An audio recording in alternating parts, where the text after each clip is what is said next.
Good morning, everyone. Welcome to the Daily Drop-In Morning Show with the Teach Better team, where we are live every single morning, Monday through Friday at 7 a.m. Eastern. We are currently streaming on Facebook, YouTube, Twitter, Twitch, and LinkedIn. And if you are listening after the fact over on Teach Better Talk podcast, hey, shout out.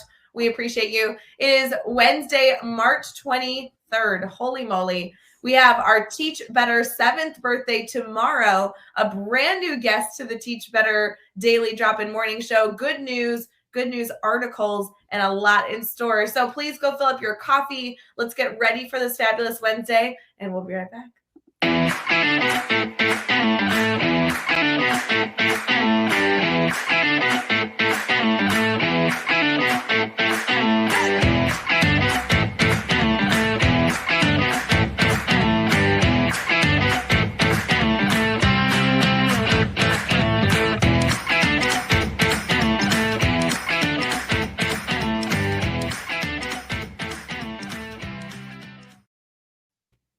Good morning. Bright and early this morning. It is Wednesday, which means we have a whole lot in store for you, including Jake Miller in the house. Jake, how are you? I'm doing great. Good morning, Ray. Good morning, everybody. Oh my gosh. We've been talking about how you were coming on the show kind of throughout the week. We've mentioned it. And the last time you and I were together for sure, but maybe the last time we caught up was the Teach Better conference back in 2019. I can't believe it's been so long. Yeah, I know. I was actually in that building just a couple weeks ago. So I live in Ohio, which is where you guys had the conference because the Jeff Gargas lives 20 minutes away from me or so. And so I was at a training for my school district that I teach at in that building. And at one point I got bored in the training and I was like, I'm going to go out for a walk. And I'm like wandering down the hallway and I'm like, this is the room where we ate Chick-fil-A together. And like I wandered a little further down the room, like, this is where I saw Dave Burgess present. And then I walked a little bit. This is where I interviewed Tara Martin and Adam Welcome on my podcast, and some woman that works in the building, because that building is not just the building for the Teach Better conference. I don't know if people realize that building has other functions. Some woman that worked there is like, do you need help finding something, sir? And I'm like, no, I'm just remembering good times. But that was so long ago. That's been now 2.5 years almost. Is it crazy? Yeah, I know. We're currently planning for the Teach Better Conference 2022, but we haven't done one since 2019. So yeah, there's a lot of like nostalgia and feelings, and it's not in the same building this coming year, but I will say that building will always have a very special place in my heart. Lots of memories. Yeah, you guys will have to meet there that weekend or that week and pour out a little liquor in the parking lot there. You think so? Just like pop a bottle of Yeah. Prosecco or champagne and just be like, hey, team members, back in the day, this was the OG spot. And some of the newbies on the team will be like, oh, these old people talking about the good old days. It is. Yeah. We walked uphill both ways to get to that location. Let me tell you. Oh man, that conference uphill both ways for sure. We have so much to reminisce on, so much to catch up on, Jake. But in case somebody listening isn't aware of all the work that you're doing, would you mind sharing a little background, a little about yourself for our community here? Yeah, sure. So as I mentioned, I am a teacher. I am here in Ohio, but on the side from that teaching stuff, I do a lot of work relating to my like true love, which is supporting educators with educational technology. I found years ago that as much as a teacher, I enjoy that feeling that we talk about of when a student finally learns something new that they didn't think they can grasp, and they have that aha moment, and like that feels good. I discovered that for me, that's when a teacher discovers that they could do something with technology that they didn't think they could. So that became a love of mine. And so now, speak about that, blog about that, work on social media about that, host the Educational Duct Tape podcast about that, and wrote the Educational Duct Tape book about that. But really, it's about helping educators with ed tech. That's my jam. That's what I do. I love this perspective. It's just an audience shift, right? I think that educators sometimes forget that if you're not working with 5-year-olds or 11-year-olds or 16-year-olds, that you can still actually continue being a teacher. So you're an educator of teachers, right? Of educators that are looking to improve their tech resources. I love this. I can't wait to dive into this. Technology is always a good topic to learn about and talk about on the show. There's always something that we can find new to implement. So I know you do a lot of work in this space, and obviously the book and the podcast and everything else, you are constantly sharing. Yeah, that's what I love doing. Like, and when I discovered how good it felt to support with that, I just try to find more and more ways to share that and support and keep getting that feeling. So much to dive into here. I do want to say good morning to those of you who are choosing to participate actively in the comments. Brianna's commenting. Nikki's here. Brianna Shaner is here as well. She would have been with us. A lot of these people would have been with us at the Teach Better conference. So crazy that it's, so long ago. But, there's a lot of those memorable milestones that are so nice to be able to reminisce on. Obviously, we're hoping to have a very memorable celebration of milestone with all of you tomorrow for the Teach Better team 7th birthday. So on Daily Drop In tomorrow, we actually have the OGs, the co-founders, the men you know well, Jake. We have Jeff Gargas and Chad Oshowski joining the show to be able to reflect on the last 7 years and what they have worked to build together. So kind of a crazy time, don't you think? Yeah, happy birthday, Teach Better. That's so cool. Isn't that kind of fun? I keep joking. I was like, this is just an excuse to eat cake. Like, I don't know who out there needs to hear this, but tomorrow you get to splurge. Tomorrow it gets to be about you. And tomorrow, blow out a candle just for fun. That's kind of my mindset. That's kind of where I'm at for the birthday celebration. I'm excited to reminisce and do like the whole history of Teach Better, but I really just think that giving everybody an excuse to celebrate is a good reason to eat cake. Yeah, I fully intend. We have a place near us that does like little personal sized bundt cakes. I fully intend to run out, get my own personal sized bundt cake, and sit here and eat it with you guys. I love it. I think that's a great way to spend a birthday, don't you think? Right, for sure. Jake, here on the show, we have a lot of things that we're going to get into, but one of the first few things we like to do bright and early in the morning is use an app. It's called Happy Feed. Have you ever heard of it before? No, I have not. All right. So on the show, about 5 weeks ago, I'm making that up. It could have been 6. It might have been 10. It could have been 2. But about 5 weeks ago, we had somebody on the show who was able to recommend that everybody, to improve their happiness, take intentional time to document a moment of gratitude. There's obviously so many different ways that we can do that. We can physically write it. We can use an app to support us. But what personally I like about this free app is that we're able to document a moment of gratitude, but also have very easy access to revisiting those moments later on over time. I love being able to get notifications that says, hey, did you want to hear what your moment of gratitude was 3 weeks ago? Or we also have an opportunity here on this app to like shake your phone and different memories come up from different times. So it's kind of fun. We like to curate these resources. So Jake, here on the show in the morning, we like to document a moment of gratitude, something that you are grateful for this morning. There is a hint section if you need it, but anything come to mind specifically? What do you mean there's a hint section? Like if I can't think of anything I have gratitude for, there's a hint for me? Yeah, so the hint this morning, which I realized yesterday, if you click it more than once, it gives you more than one hint. I'm just saying, it's kind of cool. This one says, remember that you're resilient and strong. You've made it this far. Any attributes that you're proud of? So like it gives you a prompt to say, here's some ideas of things that I you like might that. be grateful for. Do you That'd be a want to fun hear? way to start off a class period, going over that with students and thinking about that as a kind of a thought piece.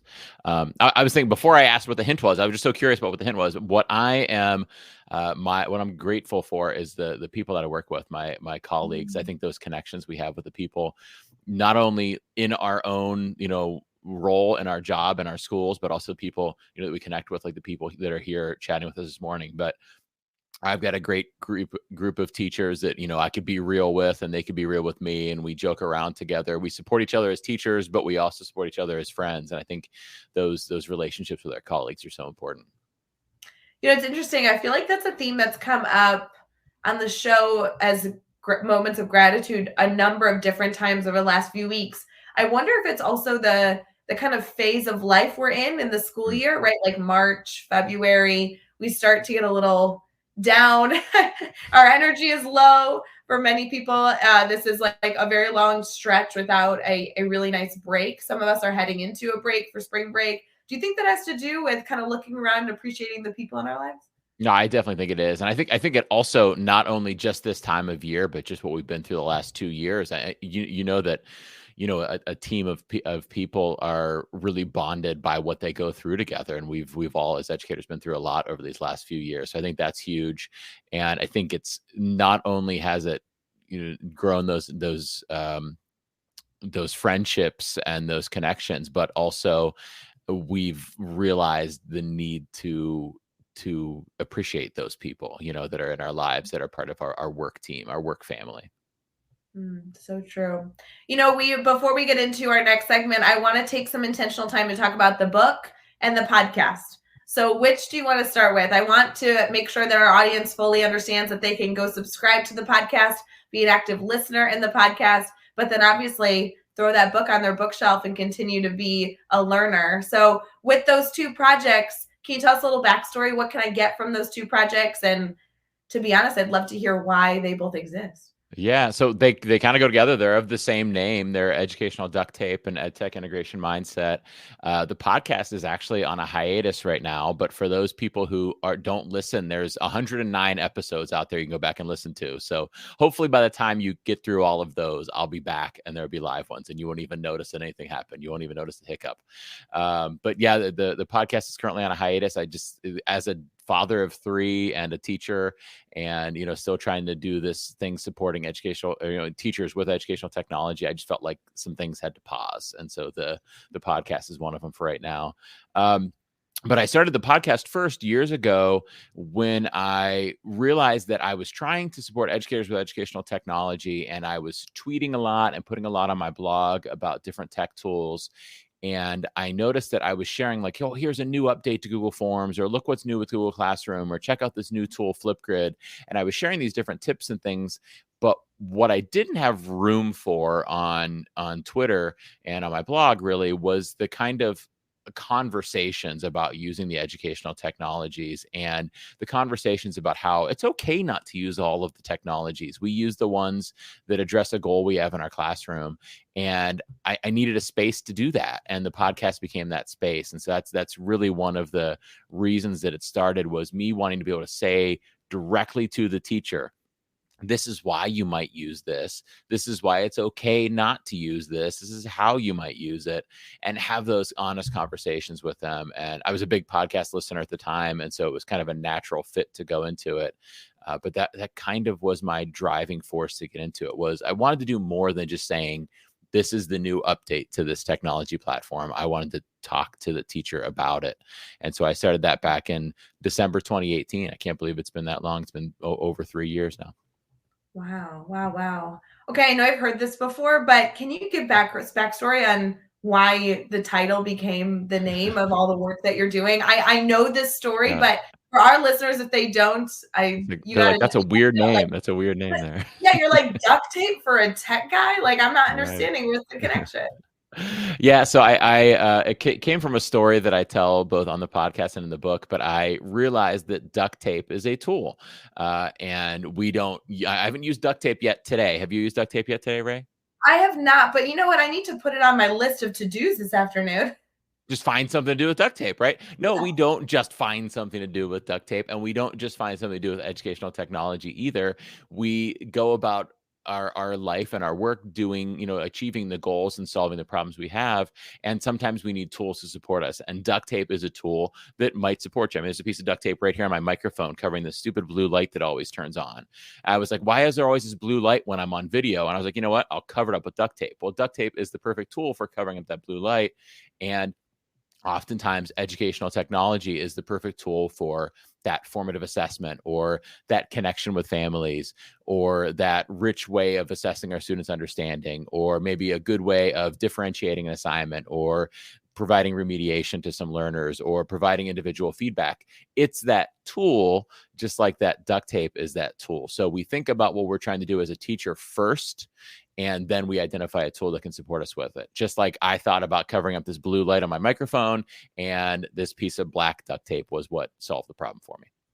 See, it's a perfect reminder, friends. Think of the why, the intention first, the resources, the tools, the support, the knowledge, the learning, the teaching. It will all come afterwards. So important. The book, though, when did the book come out? So August of 2021. So about, what does that make it, like 7 months ago. And that it seems crazy to me that it's been 7 months, but it also what's crazy to me is I think I started writing it in like 2018 or 2019. I mean, it was such a long process. I know you know that experience. You're Well, like, by the time the book comes out, you're like, I started writing this eons ago. Well, that's why I had to ask, because I'm like, I don't think I've talked to you since the book, but I knew the book was underway. It was a project which I'm giving a little talk to a group of educators tomorrow on Teachers Deserve It. And similar to what you're sharing, I had this moment where I was like, oh my God, I wrote that book, a year before it even came out, much less now. It's like it's such a process to get a book out and to be able to like remember what edits you actually kept in the book and what things you removed that nobody's even exposed to. So tell me a little bit about the experience writing a book for a decade and then getting That's so true. I experienced the other day where I was talking to somebody in an interview, and I was like, "I think I tell that story in the book." yeah. I'm not sure if it's on the cutting room floor or if it's something that's actually in the book. I'd actually pull the book out, and I'm like, that's why I've got Post-it notes in my own book, Yes. reminding me where different things are because you've gone through so many iterations of it. Yeah, the We crazy thing with writing. So good. I was gonna say we have to normalize that because I literally am doing that to my own book right now, and we just need to say like that's normal and not as weird as it sounds. Because Right. friends, if you're listening, you've never written a book, like truly, by the time all the edits and you take things out and move them, you just have no idea what's left in it. You have to read your own book. Right. Yes. I literally the other day I was writing some reflection questions for a book study that a school is doing. And I was like, what do I talk about in chapter 4? And I literally was reading it myself. And I was like, oh, that was good. Yeah, Jake. I don't remember writing this part.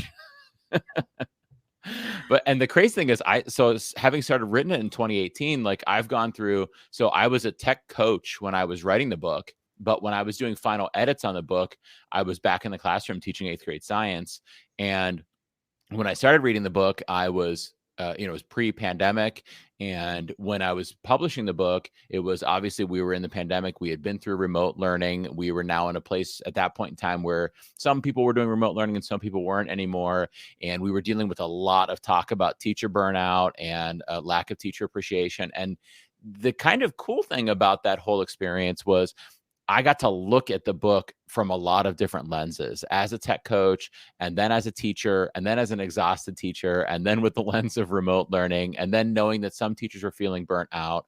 And so I got to keep looking at it and go like, what is a teacher who's feeling burnt out going to think about what I say here, and are there changes that I need to make based on that? And it was kind of interesting taking all those different lenses to it. Such a good moment. I'm so excited. If any of you have not picked up the book, this is your opportunity. It's definitely a great read. I will say, Jake, we reference kind of resources every Wednesday. And for those of you who are familiar with the show, sometimes we reference books that support you in technology. Sometimes we reference resources or tools that support you in other areas of education. Jake, I always like when people have resources at their fingertips when they're ready to learn, be consumers, try something new. Definitely going to encourage all of our community here to go pick up a copy and continue to learn about how duct tape can help them be successful. Yeah, that'd be great. So good. We're going to transition here, friends, into our good news article, our holidays for the day, and everything in between. So we'll be right back.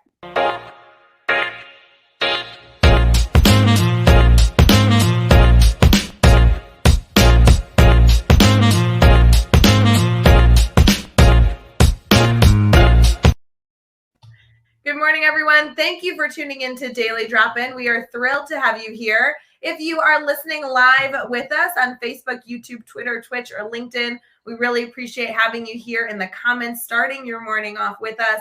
Don't forget to be an active learner by commenting and also sharing this feed, because that allows us to reach more and more people. If you are listening after the fact on Teach Better Talk podcast, the same applies to you. Thank you for subscribing. Thank you for taking a screenshot and sharing your thoughts with us. Also, obviously, head over to Jake's podcast as well. Wherever you like to listen, make sure to go subscribe, rate, and review there as well. Again, just another way for us to continue to add members into our educational communities. Jake, in this segment, we always love to celebrate new holidays and also kind of some fun stories that we can bring back to our students to foster conversation, or even bring back to our colleagues to foster conversation. So are you up for some celebrating? I am always up for celebrating. That sounds great. Good. All right. There's a lot to celebrate today. The first question I want to know is, do you have any animals in your house? Well, so we have a hamster named Strawberry, and we Oh, currently are dog sitting our friend's dog Jackson, and he was just down here a couple minutes ago, but now he's not. He's a tiny little guy, and he's cracking us up. So well, those are the perfect. animals in our house right now. I love it. You need to celebrate him a little extra today because today is World Puppy Day, World, celebrating all the that's puppies. perfect. Oh my It's gosh, we're gonna perfect. have so much fun with Jackson today. See, and I'm just going to ignore the fact I don't know when a puppy transitions into a dog officially, but They I got don't. some old dogs in my house and they're still puppies. So No, only ones who bark at you on the street are dogs. Everybody else is a puppy. totally agree. See, there you go. It's also a lot of other holidays today. So depending on what you guys are looking to celebrate, there's a lot to celebrate today as conversation starters with staff members walking down the hall. Hey, did you know it was World Puppy Day? Things like that. It's also Atheist Day, Toast Day, National Chip and Dip Day. Are you a chip and Mm. dip guy, Jay? Yes, please. Why not, right? It's Right. World Tamale Day. It's Pakistan Day. It's World Maths Day. That will be a good one. And also World Meteorologist Day. I like that. Oh, okay. I will send a shout out to my favorite area meteorologist, Betsy Kling. Exactly. That's all you need in life is to be able to celebrate me. I mean, they tell us the weather. We get to prepare to figure out what kind of our outfits will be thanks to meteorology. We get Right. an update on when bed storms are coming. I mean, that's Right. good conversation for students. Yeah, for sure. It's Meteorologist Day every day. I love it. There's a lot of good news articles out there, Jake, but I do want to share one that we kind of teased yesterday just as kind of a fun topic. But I also forgot that you were a science teacher. So Mm. maybe you might find this interesting. The news article says two newly identified species of see through, and they're saying in quotes, glass frogs were just found in Ecuador. And there are some amazing pictures of these completely transparent gorgeous new frogs. Any That thoughts on? sounds that sounds ugly, not beautiful. So I'm looking it Oh up my right now. god, Transparent frog. I'm it's like, you so could see like their organs and things. That would be yes, gross. you can, and they are all vivid and bright colors in this animal. It says these two new species of glass frogs were found living the same on the same acreage in this reserve where they were identified just recently. First, they thought that it was an ill animal because of this Yeah. very strange, nearly transparent color. But as you look, this is a frog that has been newly identified. There's species that are identified all around the world all the time. This one is definitely worth noting because you can see completely through the animal and it is quite a sight to see. I would definitely encourage all of you, no matter the grade level that you teach, to bring up an image and actually discuss that you can see all the different organs and things that are functioning within the animal. It's amazing. I'm currently making faces that you should not make in a live feed looking at the pictures of these animals like this one, like it's I so cool. It's so cool, but it's also kind of gross at the same time. But you're it's right. Like I want some of these as pets in my science classroom so we can look at them. I mean, how frequently do you get to see a beating heart inside a living animal? Right? Not very frequently. I mean, like Or, for never, pretty example, much. I have no idea what organ this is, but there's something very, very green in this animal. And I mean, that's got to be a discussion, right? What organ Right? do you have that is vivid green like that? I mean, this could be a Yeah. good. Yeah, I had recently on my podcast Al Thomas, the Edu co-pilot, and Al does a lot with visual storytelling, video and pictures and things like that, and creativity with those kinds of tools. And we were talking about different ways to bring that in the classroom. And one activity he talked about was, I think he called it like 16 questions, and he challenges his class to look at a picture and come up with 16 different questions about that picture. And what a cool picture this would be to do that with, like not only what's that green part and why is the heart beating like that and stuff like that, but also why is this animal transparent? We know that evolutionarily speaking, like there's normally a reason they're like that. Why is this one transparent? I don't know, but those are cool questions to be able to ask. See all the things you can do. What I love about a good news article, it's not only fun in the morning to learn like a fun fact, right? Learn something new, continue to be learners, but also these are great topics, whether it be the holidays or the good news, to bring to your students or bring to your colleagues. I mean, how often do we walk down the hall for, in our school buildings bright and early in the morning and we might say good morning, but we don't necessarily foster those relationships right then and there. And hey, this morning you can walk down the hallway and as you say good morning to someone, say, hey, did you know there was a new discovery that there's a transparent frog that was just discovered? Like I don't know. I don't know if my coworkers would be cool with that morning conversation. Hey, did you hear about the see-through frog? And they'd be like, "What?" Okay, how about this, Jake? You can use it like in the workroom, like later after lunchtime, maybe just as a fun fact. Maybe you could print out a picture and hand it to somebody and be like, "What are your thoughts on this incredible new creature?" Okay. Okay, Jake, it sounds like you're not going to make friends today. That's what it sounds like. Well, not over glass frogs. I'm just saying, glass frogs would be quite interesting. I like this. I mean, Bringing, yeah. yeah. I mean, go bond with the science. I have a couple colleagues that would be into that story. That's what you got to know, right? You got to know how to connect with the people where they're at. I've got some people will be like, "Could we just talk about the last night's basketball game instead of talking about glass frogs?" But other people would be totally into this conversation. So I'm with you. All right, friends, we're going to transition here into a segment that many of you know. It is our brainstorm bank. This is where we're going to get into our theme this week, discuss all the knowledge that Jake is willing to share with us this morning. And I promise we won't talk about glass frogs. We'll be right back.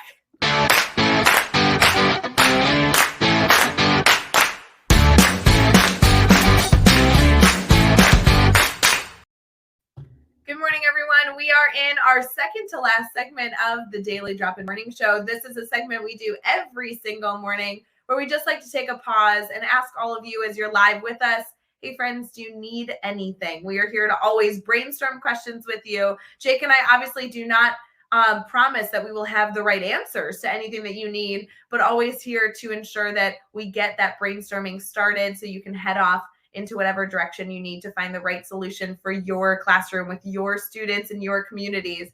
Jake, we do also have a theme this week that's all about celebrating the Teach Better birthday, kind of having moments to celebrate, coming together as a family, having opportunities to, put a little pep in our step. You guys can see all the ways that we are celebrating our Teach Better birthday, which is actually tomorrow. You can actually visit teachbetter.com/happy birthday to see 6 ways to get involved. One of which will not only include daily drop-in show, but also a birthday party that we're encouraging all of you to grab a piece of cake, an adult beverage, whatever you want to celebrate with, and meet us for that virtual birthday party. Jake, when I obviously was going to have you on the show, I knew that we were going to talk technology. I knew there was going to be so much to share. But if you had one soapbox moment, one thing that you're like, gosh, if there was one thing I could communicate to the Teach Better community, this would be it. What's the topic you are always eager to talk about? I think this is a part that changed. Like I was talking about with starting writing my book when I was a tech coach pre-pandemic and then finishing it, kind of mid-pandemic and back in the classroom. This is something I really realized. What I feel like educators need to hear right now is their best is okay, right? They don't have to be perfect at the things they're doing, whether it's educational technology or whether it's how they're connecting with parents or whether it's their mastery of their curriculum and things like that. We can't be perfect, and we have to be real, and we have to be our best selves. And so I like to talk, when we talk about picking educational technologies, for example, I say there's a lot that you can learn out there, but all we can really do is think about what's a front of the line goal for us. What's something that we really need to handle, and let's just address that and not worry about all of the other things right now. There's so many opportunities to improve, and there's too many opportunities to improve, right? We can all get better, but we don't want to overwhelm ourselves. We want to pick things that are realistic for us to do without, burning ourselves out, things that make our jobs more enjoyable and our teaching more effective without going overboard in the way we're doing it. So I think as much as I talk about, using Flipgrid and using Pear Deck or Nearpod and using these different tools and things like that, I think the more important thing to do is think about just what's realistic for a teacher to do, because the kids need teachers who use technology, yes, but they also need teachers who are in a good headspace. And so if you're overexerting yourself to get there, to get to using those tech tools, then you're taking yourself out of that good headspace, and that's what they need from you too. And so I think it's important to be realistic with yourselves about what you're trying to do in your classroom. I wonder if we can dive into that a little bit more. Our team here loves to talk about ideas. It's always good to have a healthy debate, but then what's the takeaway? What's the action step? What's something that our community can literally go do later this afternoon or later this week to start working towards the solution to what they're currently struggling with? Any perspective on action steps that we can take from that idea? I'm a big reflector. I have this spreadsheet where I keep kind of my lesson plans. It's a calendar view kind of lesson plan. It tells me what things I'm doing each day, and then I have a spot for each day just in this calendar that I've kind of self-created, where every day I jot down some notes on that lesson that day, and those function for the next school year. When I go back to that lesson and maybe I go, oh, this should have been 2 days, or I should have thrown this part out, or whatever I noted. But it also forces me to think about what went well and what didn't go well. And I found myself over these last 2 years in the science classroom take things out of my practice and amplify things that are in my practice and add things into my practice because I've forced myself to notice them when I reflect on them. It's kind of, and we should know that as teachers, because we do that with our students a lot sometimes, right? Sometimes we ask them a question that we're not even trying to assess their understanding of something. We're just trying to force them to think about something, right? So you ask that question that gets them to reflect on an idea so that they then actively think about it. And so if we actively think about how things are going in our classroom, even just by writing a 3-sentence reflection on how a lesson went, we're forcing ourselves to discover those areas where we can improve, or sometimes maybe even some areas where we're working really hard to do something and finding that the benefits of it aren't that big, right? So why are we putting that time into that? So I think that reflection is a big piece there. Do you ever find reflection to be difficult?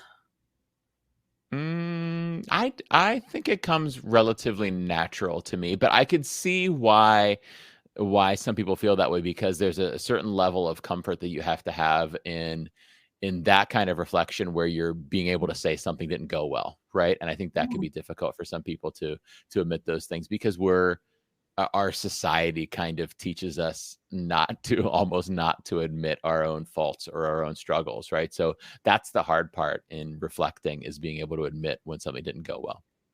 Yeah, it's so interesting discussing with other educators. Even I'm just reflecting on conversations I've had this week outside of obviously our daily drop-in conversations, but meetings or, collaboration. Brad is in the comments discussing they kind of had some deep reflection in mastermind yesterday, which happens every Tuesday in our communities here. So I just think that reflection is something that comes quite naturally to educators, I Mm. think in the masses, but it's also something that we have to actively choose to do. I think there's a small percentage of educators that are naturally reflecting on their practices to strive to improve. And there's other factors for other educators that get in the way of those practices being consistently in our lives. Whether you throw it on your calendar or you ensure to do it at a specific time throughout the day, it's really important to get that reminder that reflection has to be an integral part of the dialogue to ensure that we're moving forward. Yeah, I love Alex's point there in the chat there too. He said, in the Facebook chat, he said, "I'm the opposite. I can easily pick out all the mistakes. I have a hard time making the good." That's a good point too. That needs to be part of our reflection too. What went really well here, and finding those. Alex, maybe I'm a little bit self-centered. I don't have problems with that. No, I'm but joking. it's interesting. There are a lot of educators that struggle to not only celebrate their own successes, but identify the things that went well. It feels unfamiliar to some educators to be able to kind of brag on themselves and say, Mm, "Hey, I rock in this area." Just to yeah. be clear, that takes kind of an element of confidence. That's a self-awareness. I think for some educators, it's tricky. I'd love to challenge our community here that's live with us. Can you share in the comments confidently something that you do well? Because I Oh, I think love that that question. sometimes we forget to focus on that. Yeah. Have you ever seen that video? And I think it's a book too. What does it go? I tried to quote something. I can't think of the quote. It's, oh gosh, now I've got to Google it. How am I going to Google something that I can't think of, Ray? Yeah, Google, that quote, predict what I want to say here. that quote that's in my head that I can't think of. Ah. It's something about to others. I'm almost there. I'm going to figure it out. Something about Um, reflecting or seeing the good in identifying the good yeah. in yourself. I think Mm. it's so tricky to identify areas that we're successful in. I think that some people feel strange taking that intentional time. Yeah. I'm really good at coming up with quotes. Yeah, it's true. I've always thought that when I'm like, gosh, I wish I could have a quote for this moment. Where's Jake Miller? Every time. You could say, I know a quote, but I can't think of what it is. The thing that keeps coming up in my mind, I had a situation yesterday where somebody quoted like a common thing on like TikTok and Instagram, and now it's coming up every 5 minutes. But I will say, I heard a quote yesterday that was referenced to me numerous times of like the best time to plant an oak tree is 30 years ago, but the second best time is today. Right. And I'm like, I feel like that's the quote that keeps popping into my mind that's relevant every moment of the day now. I need to find another quote. I love that. That's a great one, though. Or like the one that was the Instagram one was somebody quoted yesterday to me like, "Oh, I'm going to count to 10 and then I'm leaving." And then somebody else goes, "Don't forget 3." You know. That's right. Don't forget 3. I love that. And 3 is the perfect number to use in that situation, right? Like there's something comedic about using 3 right there. It's always good to don't forget 2. Like it wouldn't have hit right. No, you got to use 3 for sure. Do you have a lucky number, Jake? No. They're just numbers. I feel like 3 is my go-to like number in any way, shape, or form. So it works for that joke too. Because I'm like, ooh, 3. That's a good one. 3. Definitely don't forget 3. I love 3. Yeah, don't forget 3. Well, there are a lot of people kind of picking on us in the comments, which I'm okay with. I will say I do appreciate the comments coming in that say what we can identify that we're good at. I can support that. Brad Hughes' comment here, connecting with kids is a passion and a strength. It's good to be able to identify those areas. He's great at this. I just found my quote. Yeah? What's your quote? My Google search of all these things. It's obvious to you, amazing to others. And it's by Derek. I don't know if it's Sivers is how you pronounce the name, but there's a great YouTube video of it. And I think it was a book first too. Obvious to you, amazing to others. I think that sometimes is what makes it hard to reflect on things we're doing well. Like it might like for Brad, that connecting with kids is a passion and a strength. He might have gone for a while thinking like, oh, this is just the way I connect with kids. But other people are like, wow, Brad nails those connections with his students, right? He's so good at doing that. And sometimes it's hard to realize how impressive some of the things we do is, especially as teachers, because I mean, it's heroic work that we put in the classroom a lot of the time. So sometimes what we do, obvious to us, amazing to others. See the payoff for that quote. It was worth it, right? So worth it. That's going to need to be the title of the show. Brad Hughes, you're listening. That needs to be the title of the show. That's a good quote right there. Say it one more time. This is what I want everyone to take away this morning. Obvious to you, amazing to others. But I think actually the quote, Brad, should be something like Jake's looking for the quote. Hold on. Jake's looking for the title. Yeah, the title on yesterday's show, because it was such a mess with Katie Miglin. I don't think we provided a moment of value to anybody yesterday. It was "Don't click this comment." That was the title of the show yesterday. I saw that, and it was a good hook. I was like, what comment? And I was like going through there. But I was like, why is there a birthday cake on the screen? And now I know. See, now we have all these different hooks, Jake. You're going to want to be a active participant in Daily Drop-In every morning with all these weird things that spark your interest. Yeah. It's good marketing right there. I will say before we transition, some of these other wonderful shout outs. Lori's saying a strength is not being afraid to try something new. Ooh, that's a great strength. I love that. For sure. Yeah. So good.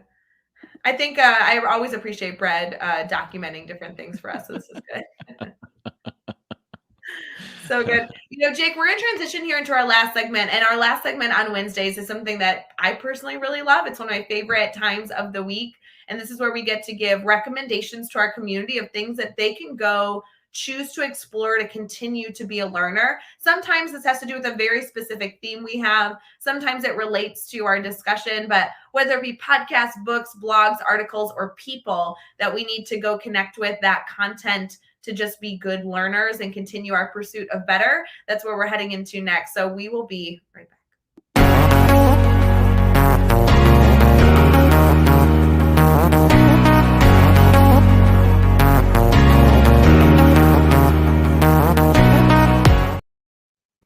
Good morning, everyone. Thank you for tuning into Daily Drop-In. We are wrapping up here with some recommendations we love, which we like to do every single Wednesday. I do want to give a shout out to Alex, who's joking that we had no value yesterday. He's saying that's completely wrong. Every moment yesterday was exactly what he needed. For me, my recommendation is then sometimes you need absolute shenanigans, because that's all yesterday's show was with Katie Miglin. Jake, I think in this conversation, there were some good takeaways for people. I don't think this was a complete wash. Not a complete wash, but I agree with Alex. Sometimes you just need the fun, right? You need the fun, you need those connections. I was thinking about what podcasts would I recommend, and I listen to a lot of podcasts for educators, but right now, like what I've been enjoying the most is on my way to work in the morning. I have a relatively long drive, about 40 minutes, and it's, it's 6 o'clock in the morning, and I don't tend to be super eager to be riding in my car at that point in time. So full disclosure, I'm not turning on Teach Better Talk or Aspire to Lead or Daily Drop In. Like, I'm just not ready for it yet. Yeah. Or my news podcasts that are keeping me up on the news. I listen to something that just entertains me and takes my focus away, not from the road. Like, I still pay attention to the road, but I listen to something that I enjoy. Like, I just finished the S Town podcast, which is old, but have you listened to S Town? I have Oh not. my, Tell me. oh, it's so good. Have you listened to Serial? Yes. Okay, so S Town was like 2017 or something from the same group, and it's actually not a fun podcast, but very interesting and a great, fantastic story, and really kept my attention. And so sometimes we need those kinds of things too, just like the TV shows you watch at night. Sometimes you need things that just feed mind or soul, and not necessarily to grow as an educator. So sometimes we need to find those kinds of podcasts too, or those movies or those shows or those books, that just bring in the fun or bring in the interest or just the enjoyment of taking in the content. I think there's some guilt sometimes that people Oh feel with yeah. that. I see no problem with that, friends. Like, take the time you need. I vividly remember and frequently have moments where I'm like, I cannot consume any more educational junk. Mm-hmm. I'm like, I've had conversations on education all day. I blogged about something education related. Like, I'm constantly consuming education typically in the US constantly. And Mm-hmm. I think that we need to normalize it's okay to completely step away and watch a trashy TV show or listen to a podcast that isn't going to make us better in a specific education Mm. area. Take time away to joke and laugh. I love one of my favorite podcasts is a Chicago radio show, and it's Mm. just like morning banter. Like, I can't even tell you what they talk about. They talk about nothing. Right. But I love the banter. I love the laughter, and it takes me out of my educational black hole and refocuses me on other things that are going on in the world. Sometimes you just can't consume specific topics. You're on overload. You're too full. That's Yeah, I agree. That's why I need Ted Lasso too. Do you watch Ted Lasso?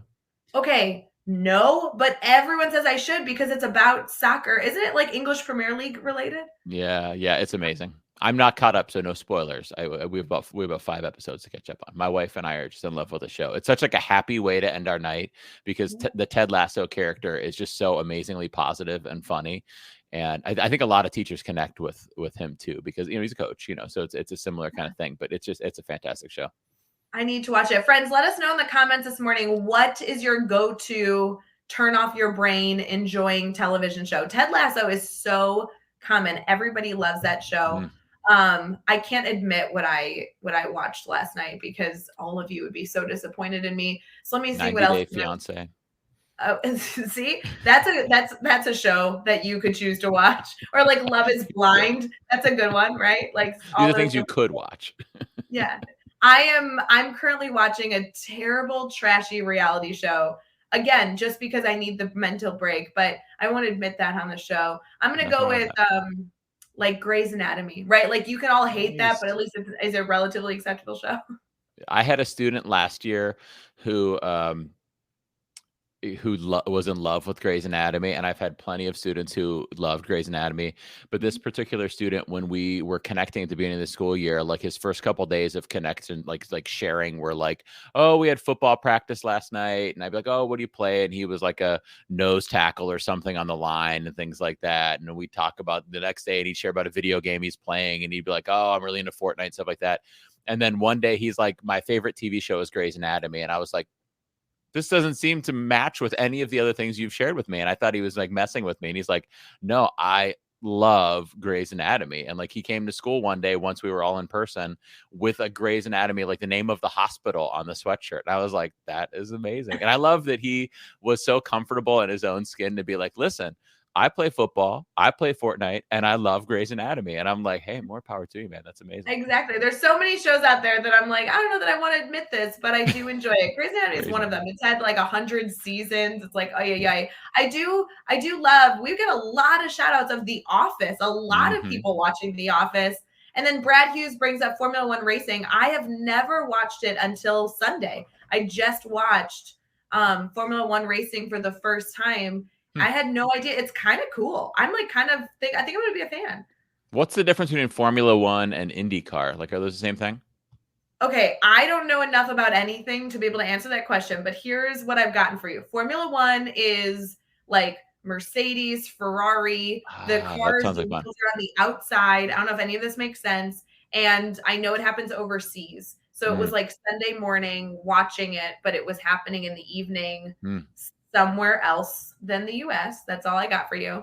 And Drive to Survive is what everybody is talking about. Maybe this is the show everybody needs to watch. This is like the Netflix drama of Formula One racing.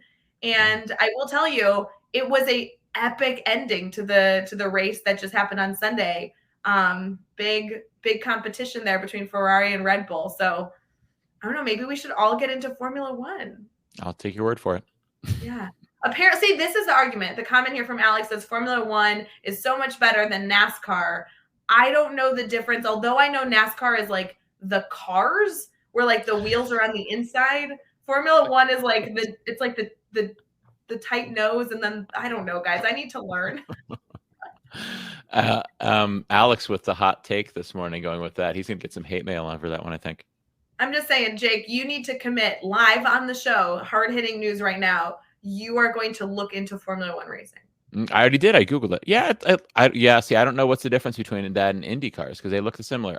So I went to the Indy 500 a couple times when a buddy of mine lived in Indianapolis, which is kind of your neck in the woods, right? Have you ever been to the Motor Speedway?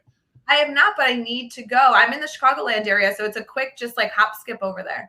Right. Well, Chicagoland has a motor speedway too, but they probably are only NASCAR there. But I've been to both NASCAR races and IndyCar races, and they're both a blast. Very different people in the crowd at those two events, but both are very fun. All right, we are doing a Teach Better field trip. We're going to make it happen. That'll be good. Brad Hughes just claimed it in the comments.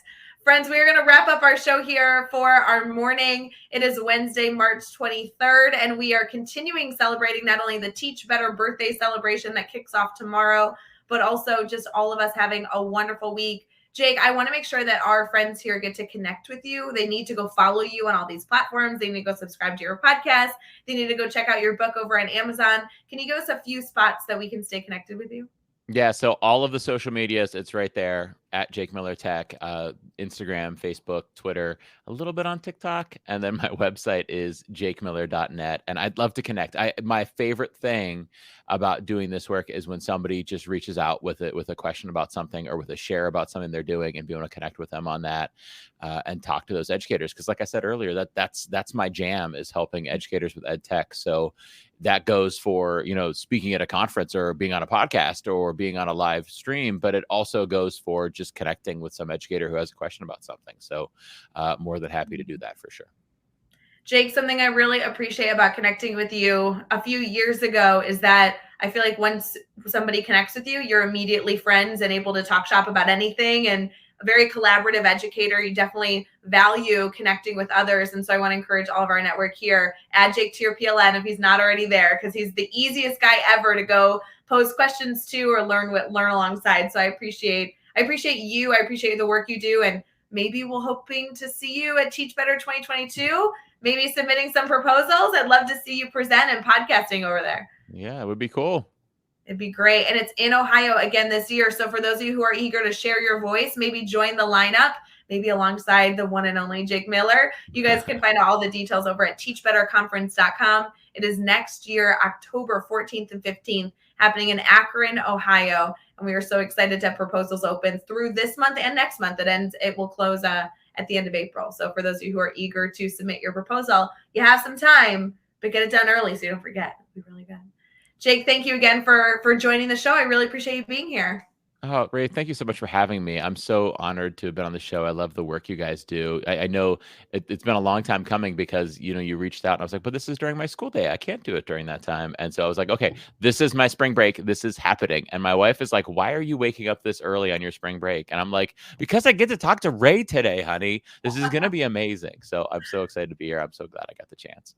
I love it. Thank you. Thank you. Thank you. So, so good to see you. For everyone else, we wish you the best Wednesday ever. Please go fill up your coffee. And of course, let us know if you need anything. Don't forget that later today, we obviously have our brain break. I'm sure there'll be some shenanigans and intentional time to take a break away from school and just goof off with the Teach Better community later this afternoon. And then as a reminder, we will see you for the big day tomorrow. There's a lot going on for the Teach Better 7th birthday. So you can find out all those details at teachbetter.com/happy birthday, including a very special daily drop-in with our two co-founders, Chad Ostrowski and Jeff Gargas.